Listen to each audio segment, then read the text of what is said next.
You've got 1 hour to pack. Director Cole's voice cut through the open floor. 20 desks.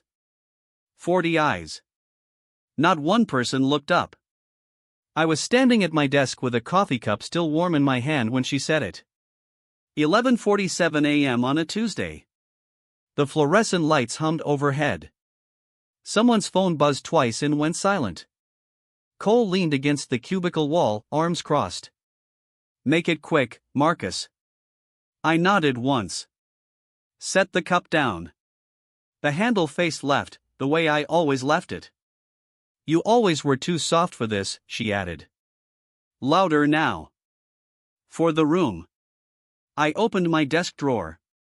Pulled out a pen, a notebook, my badge. But I didn't pack the key. The one to the office 2 blocks away. The one where I'd been working for 14 months. No one said a word as I walked to the elevator. And Cole had no idea what I'd been building. I took the stairs. The elevator would have meant small talk with whoever was inside, and I didn't want that. My legs moved automatically, one floor down, then another. The stairwell was concrete and cold. My footsteps echoed. At the bottom, I pushed through the exit door and walked 2 blocks east. Past the coffee shop where I used to meet investors. Past the parking garage where I'd signed the original incorporation papers in my car because we couldn't afford office space yet. The building was older. Brick. No sign. 3rd floor, Unit 307. I unlocked it with the key Cole never knew existed. Inside, 3 monitors were still running. File folders stacked on the desk. A whiteboard covered in dates and names. I'd rented this space 16 months ago, 2 months after I noticed the first discrepancy in the quarterly report. A line item that didn't match my records. Small. Easy to miss. I sat down and opened the laptop. Checked the timestamp on Cole's termination email. It had been sent at 11:39 a.m. 8 minutes before she told me in person. Copied to HR, copied to the CEO. Marked involuntary termination, misconduct. I took a screenshot. Saved it to the folder labeled November 2024. Opened another file. Performance reviews from the last 3 years. All signed by Cole. All marked below expectations or needs improvement. But I had the original drafts. The ones I'd submitted myself before they were altered. The ones that showed exceeds and outstanding. I compared the signatures. Different pen pressure. Different slant. My phone buzzed. A text from Mason, the junior analyst I'd mentored for 2 years. Sorry, man. That was rough. I didn't reply. Opened my email. Found the message I drafted 6 weeks ago. Subject line, shareholder meeting request, clause 3.17 invocation. Recipients, 2 board members. Richard Vance, former federal prosecutor. Margaret Lowe, venture capital partner who'd backed us in year 1. The body was short. 3 paragraphs. I cited the operating agreement, section 3.17. Emergency founder override. Required signatures from 2 board members and documented cause. Attached, 147 pages. Emails. Contracts. Forged signatures. Stock dilution records. Transfer logs showing my ownership percentage dropping from 40% to 11% over 3 years without my authorization. I read it once more. Changed nothing. At 12:14 p.m., I pressed send. The response came at 12:52 p.m. Richard Vance. Received. Reviewing now. Stand by. At 1:03 p.m., Margaret Lowe. Clause invoked. Meeting scheduled for 9 a.m. tomorrow. Bring documentation. I leaned back in the chair. The office was quiet except for the hum of the monitors. There was a second folder on the desktop. Labeled Brandon. My co-founder. The man who'd sat across from me in a garage 5 years ago and promised we'd build something that mattered. The man who'd slowly, carefully, buried me under paperwork and legal structures I didn't understand at the time. I opened it. Inside were travel receipts. Berlin, 2014. Hotel reservations under his name. Meeting notes I'd recovered from an old server backup. A wire transfer for $3.2 million from Ortel Systems, a competitor we'd been in talks to acquire. The deal that mysteriously fell through. Brandon had taken a bribe. Killed the acquisition. Funneled the money through a shell company registered to his cousin. And then, 3 years later, when the SEC started asking questions, he'd used company stock to settle it. Stock that wasn't his to use. I printed the first 10 pages. Put them in a folder. Labeled it with tomorrow's date. At 2:47 p.m., my phone rang. Unknown number. I answered. Mr. Ellison? A woman's voice. Professional. Clipped. This is Dana Reeves from HR. I'm calling to confirm receipt of your termination notice. Confirmed. You're required to return all company property by end of business today. That includes your laptop, badge, and any files in your possession. I don't have a company laptop anymore. I left my badge on the desk. Any files? No. She paused.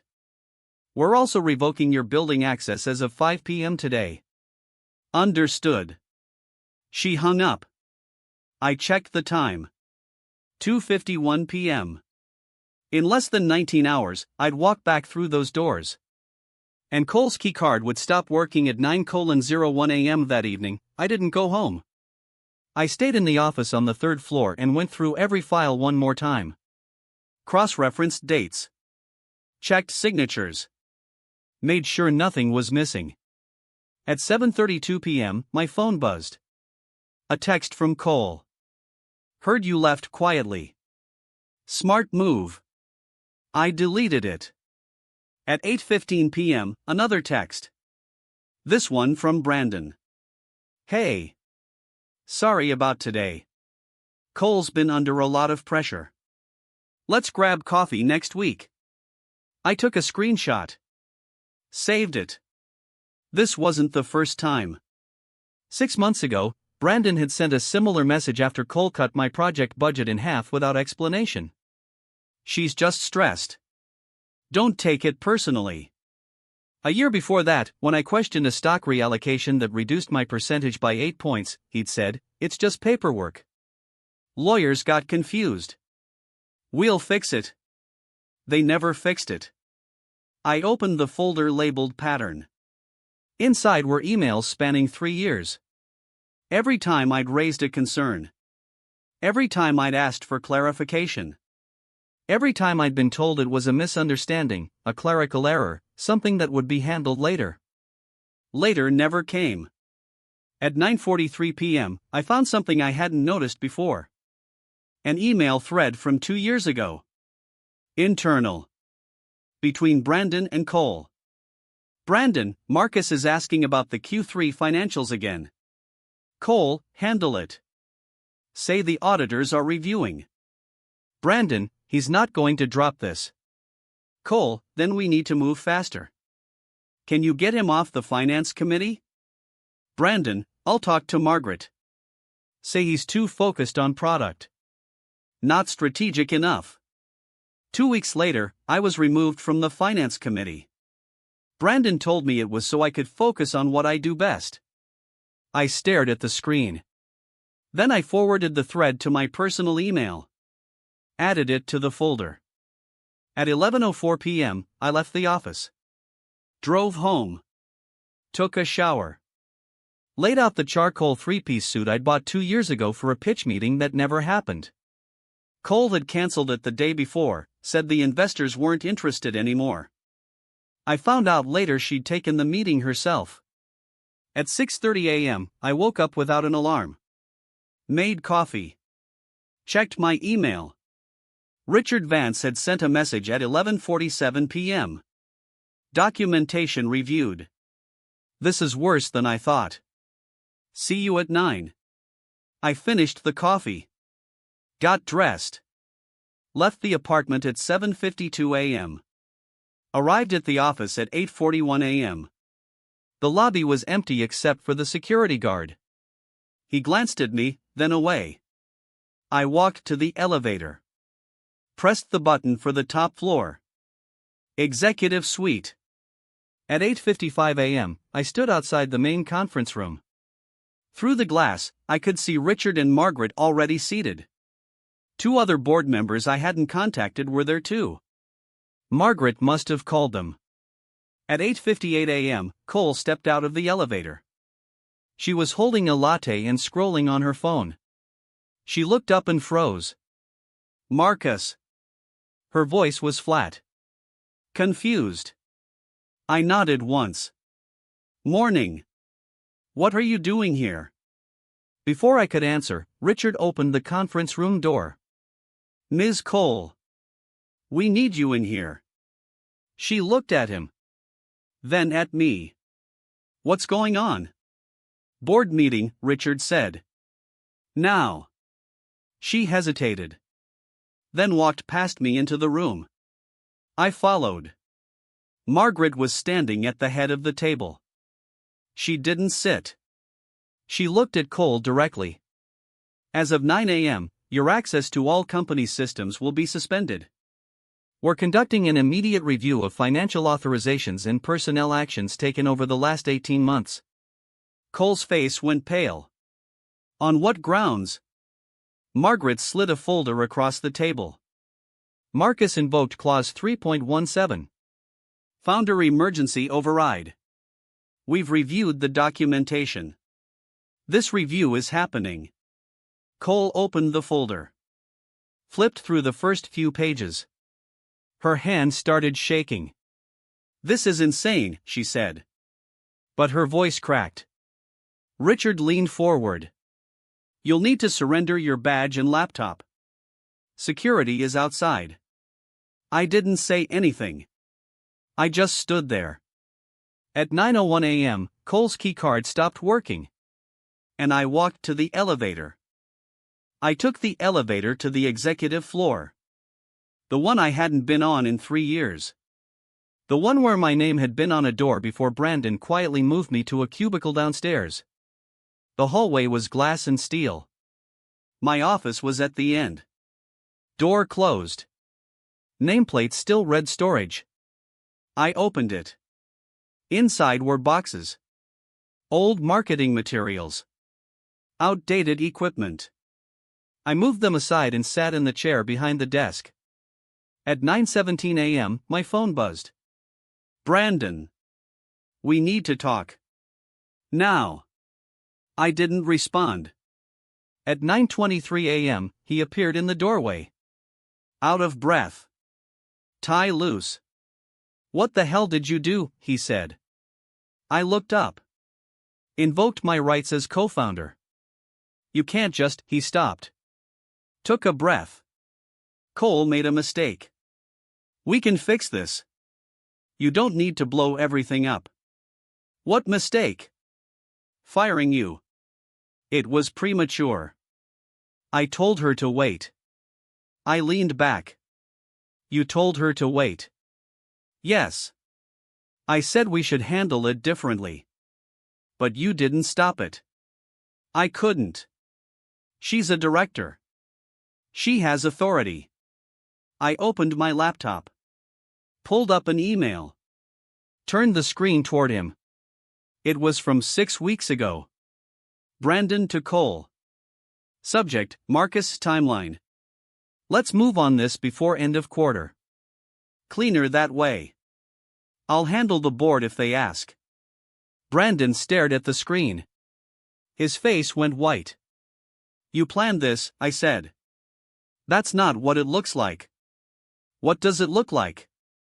He didn't answer. I closed the laptop. You have an attorney. I'd suggest you call them.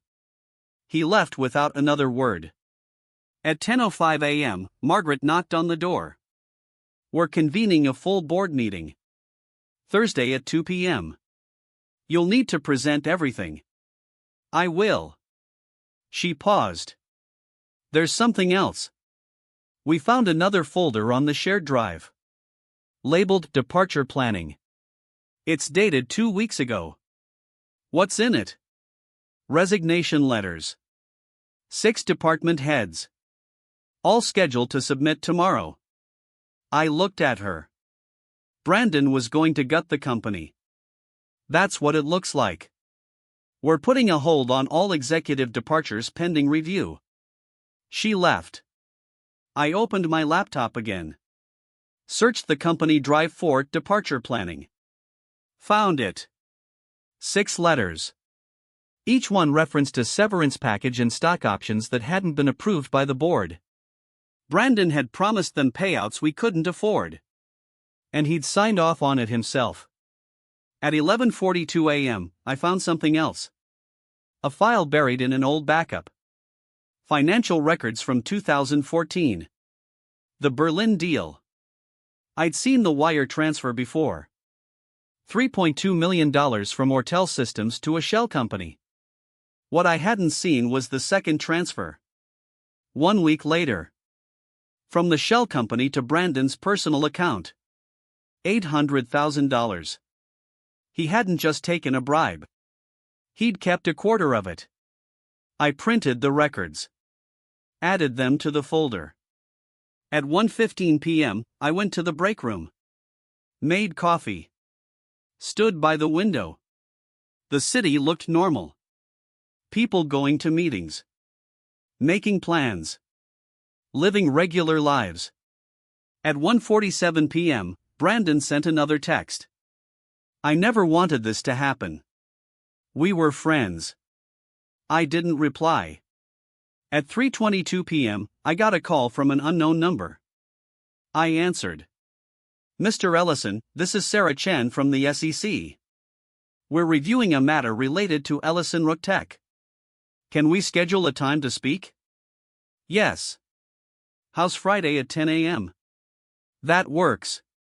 She hung up. I sat down. Opened the Berlin folder one more time. Made sure every page was in order. At 5:03 p.m., I left the office. Drove home. Made dinner. Ate it standing at the counter. At 7:38 p.m., Brandon called. I didn't answer. At 8:15 p.m., he called again. This time I picked up. Marcus, he said. His voice was tight. Please. We can work this out. No, I said. We can't.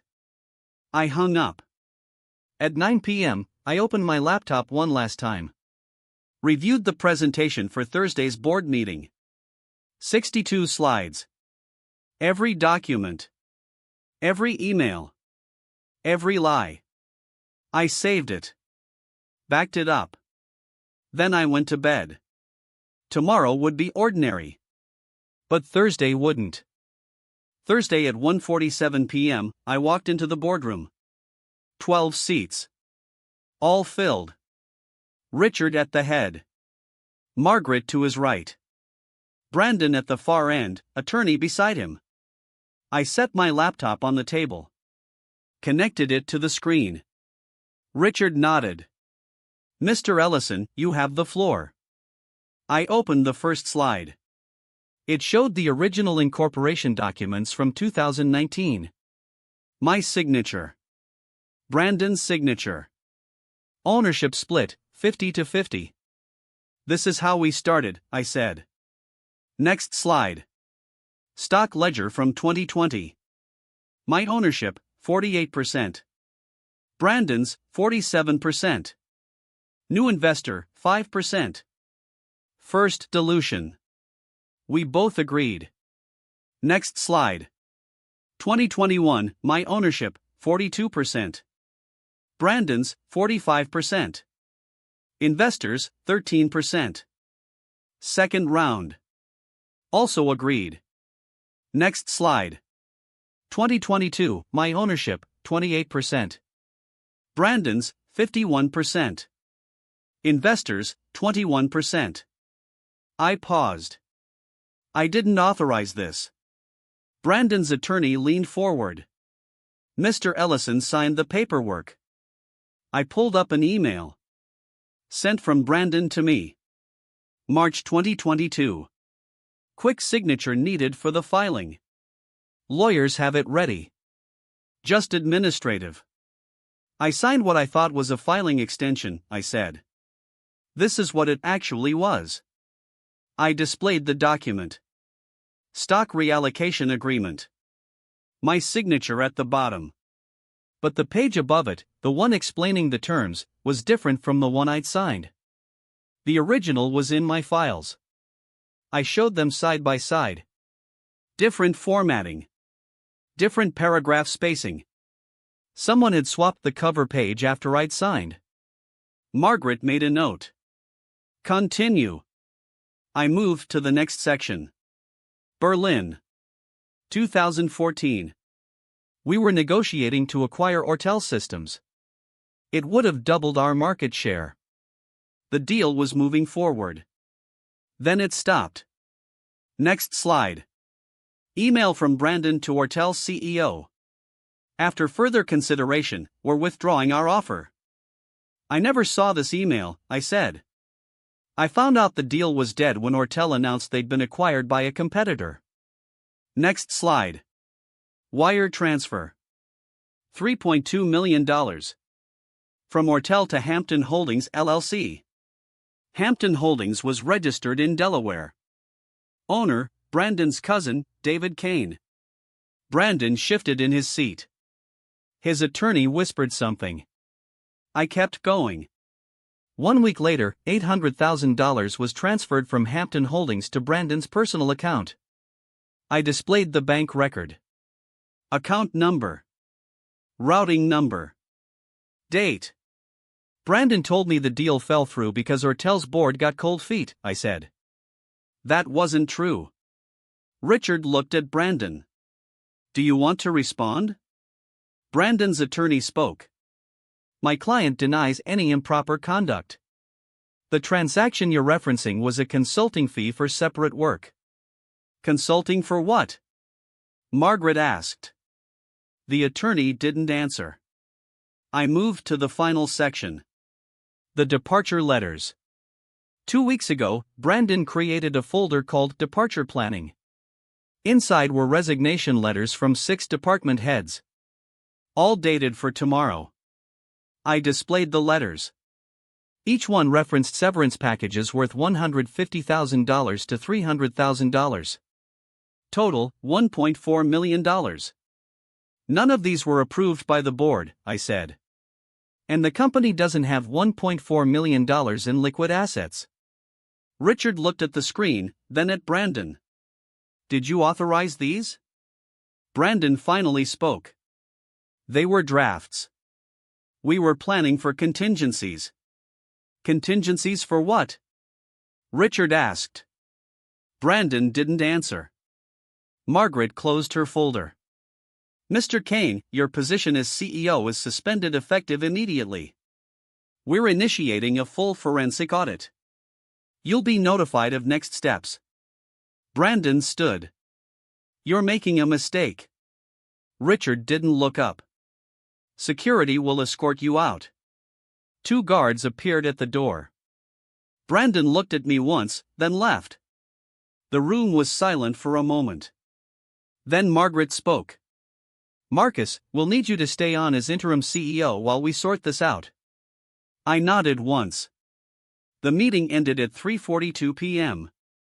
I walked back to my office. Sat down. Opened my laptop. Checked my email. There was one new message. From the SEC, confirming tomorrow's meeting. At 6:15 p.m., I left the building. Drove home. Made dinner. At 8 p.m., I watched the news. There was a segment about corporate fraud. I turned it off. The next morning, I woke up at 6:30 a.m. Made coffee. Put on the same suit. At 9 a.m., I walked through the front doors. The security guard nodded. Morning, Mr. Ellison. Morning. I took the elevator to the top floor. My office. The nameplate had been changed overnight. It read CEO Marcus Ellison. I sat down. Opened my laptop. Started working. Tomorrow would be ordinary. And that was enough.